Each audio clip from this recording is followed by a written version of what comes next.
A situação do sistema prisional no Rio Grande do Sul está preocupando magistrados e também a sociedade gaúcha. Afinal, qual é a melhor medida para desafogar os presídios, mas ao mesmo tempo garantir a segurança e tranquilidade da população? Para debater o tema, nós estamos recebendo o juiz corregedor Márcio Kepler Fraga. Ele é o coordenador da execução penal do Estado e vai nos explicar agora por que a Justiça decidiu buscar alternativas para resolver os problemas e quais foram essas medidas, algumas delas muito polêmicas, né, doutor Márcio? Obrigada pela sua presença aqui no programa. Eu que agradeço a oportunidade de esclarecer a sociedade gaúcha que levou os magistrados a tomar esse tipo de atitude. Na verdade, nós temos hoje uma capacidade de engenharia de 18 mil presos. Hoje o Estado tem condições de receber 18 mil presos. Na prática, nós temos 28 mil pessoas segregadas hoje. Nós temos, portanto, um déficit de 10 mil vagas. Esse déficit de 10 mil vagas já fala por si só. Todavia, quando a gente começa a falar com números grandiosos, as pessoas não têm a dimensão do que de fato isso significa lá na casa prisional.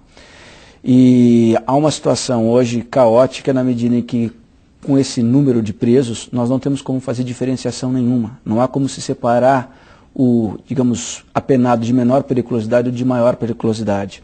Nós temos riscos de epidemias dentro do sistema prisional. E esse risco de epidemia, inclusive de tuberculose ou dessa gripe que está agora assustando a sociedade como um todo, ele não fica restrito, lamentavelmente, como podem alguns pensar, ao sistema penitenciário. As visitas, os familiares de apenados ingressam no sistema penitenciário, aos agentes da SUSEP, aos policiais militares que transitam naquele meio e que, portanto, podem trazer esse surto para fora. Esta realidade, esse abarrotamento do sistema penitenciário fez com que os juízes tivessem que criar um contingenciamento para o ingresso de pessoas. Nós precisamos gerar alguma regra para o ingresso de pessoas no sistema penitenciário. Por conta disso, os magistrados reunidos em Porto Alegre, todos os juízes de execução penal, decidiram que naquelas comarcas onde há presídios interditados, presídios superlotados, não será expedido mandado de prisão para a segregação daqueles indivíduos que responderam o processo em liberdade e que ao final restaram condenados. Desde que essa condenação não seja por um delito hediondo ou assemelhado a hediondo, ou que o crime esteja na iminência de prescrição. E aí é importante explicar o que significa isto em termos, digamos, não jurídicos, para que a sociedade se tranquilize. Os juízes não é que não estão prendendo. Quem hoje é preso em flagrante, continua preso em flagrante. Quem é preso preventivamente, continua sendo preso preventivamente, sem problema nenhum. Se prende traficantes, se prende homicidas, se prende estupradores, e essas pessoas permanecem presas. É claro que o juiz faz a análise casuística, mas isso não tem nada a ver com o sistema prisional. Se ele permanecer preso, permanecerá preso o todo sempre.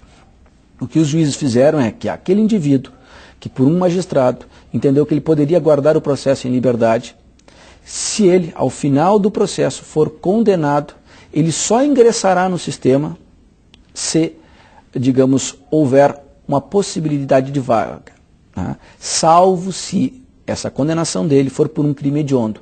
Ou seja, se ele for condenado por um homicídio, por um estupro, por um latrocínio, independentemente de haver vaga ou não no sistema, ele vai ser colocado dentro da penitenciária. E mesmo que esse delito não seja um crime hediondo, seja um crime menor, mas estar na iminência de prescrição, ele também será colocado no sistema penitenciário. Essa é uma maneira, digamos, de não gerar um sentimento de impunidade, porque essas pessoas vão acabar cumprindo pena, e tampouco gera um sistema permissivo, que seria através da concessão de prisões domiciliares. Porque a prisão domiciliar, que é concedida em muitos estados da federação, faz com que aquele período em que o indivíduo permaneça recolhido na sua casa, ou não recolhido, sem fiscalização alguma, seja considerado como pena cumprida. Nós não tomamos esse tipo de atitude. Nós fizemos o seguinte: o indivíduo só é recolhido quando é vaga, salvo, repito, se é crime hediondo ou se estiver na iminência de prescrição. Basicamente foi essa a atitude que os magistrados tomaram recentemente. Mas foi uma forma de pressionar o Estado a construir novos presídios? Sem sombra de dúvidas. Ninguém gosta de tomar esse tipo de atitude. Nenhum juiz tomou essa ação, essa posição com satisfação. E ela vem de uma premência de uma situação.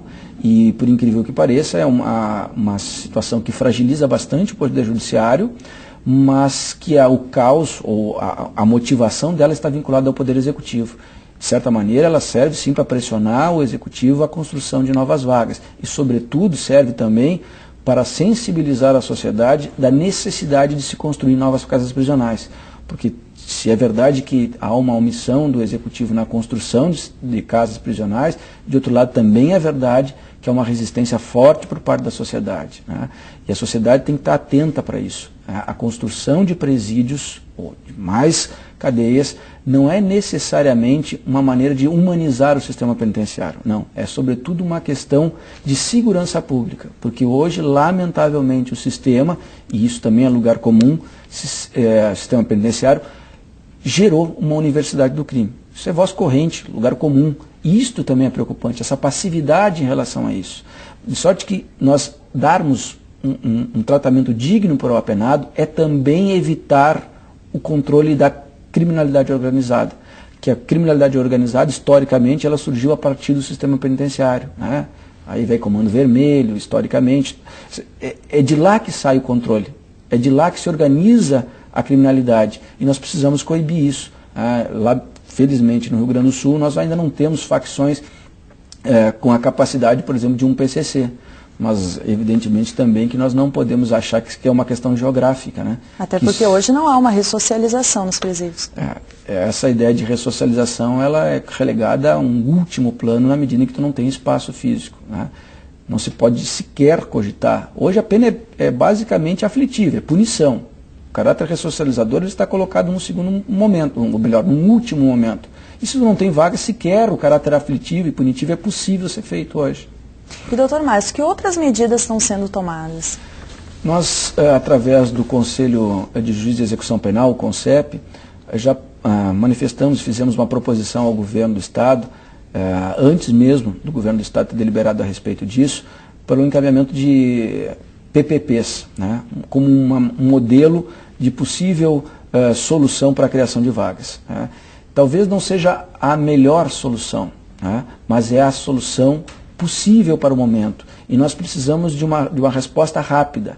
E as PPPs, e é importante também que se diga isso, PPPs não é privatizar presídios, não é terceirizar presídios, é simplesmente se estabelecer uma parceria entre o Estado e a iniciativa privada para a construção de vagas e para, digamos, usufruir daquela mão de obra dos apenados. Porque a imensa maioria dos presos gostaria de trabalhar, até porque ele deixou, né, na rua familiares que precisam de um alento, né, de uma resposta, de uma ajuda. E também por uma questão de sanidade mental. Nenhum indivíduo consegue ficar 7 dias, 2 semanas, 30 dias, 6 meses, 1 ano, segregado num cubículo, sem fazer nada.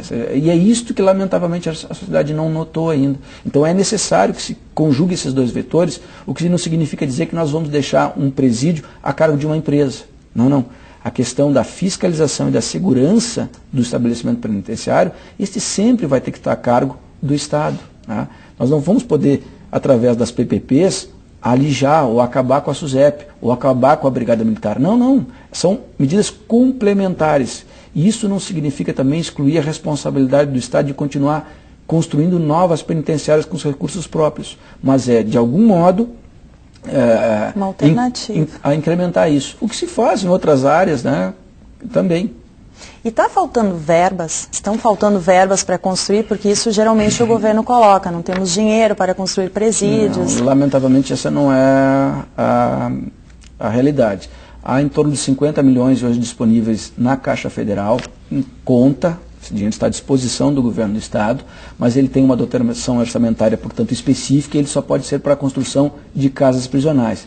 Há necessidade de que esses projetos sejam, de fato, tornados realidade, para que esse dinheiro possa ser utilizado. Mas o dinheiro há, né? Ele exige, claro, esses 54 milhões da União estão lá, mas eles demandam uma contrapartida do Estado. Essa contrapartida do Estado para a construção dessas casas prisionais. De sorte que a construção de casas, a questão financeira não é o grande óbice. O grande óbice que se vê é em vontade política, né, e aparar algumas arestas, sobretudo junto à sociedade. E o que pode acontecer se o Estado não cumprir essa decisão de construir novos presídios? Lamentavelmente, nós temos até uma decisão aí judicial, numa ação civil pública, uma decisão da doutora Rosana Garbim, que obriga o Estado, sob pena de multa diária, da inclusão de um valor para dotação orçamentária para a construção de penitenciárias. O que pode ocorrer é, lamentavelmente, atitudes como essas, de não se expedir mandado de prisão, de ter que se conceder prisão domiciliar, a par da questão jurídica que se resolve nesse processo, com uma multa ao governo do Estado, tem a questão do apenado que não tem como mais ingressar. Eu não tenho como colocar numa cela que comporta 4 pessoas, mais do que 20. Isso é fisicamente impossível. Doutor Márcio, muito obrigada pelos seus esclarecimentos aqui no nosso programa. Eu que agradeço. E o programa Justiça Gaúcha de hoje termina aqui. Se você quiser mandar críticas ou sugestões, envie uma mensagem para o nosso endereço eletrônico imprensa@tj.rs.gov.br. Muito obrigada pela sua atenção e até o nosso próximo programa.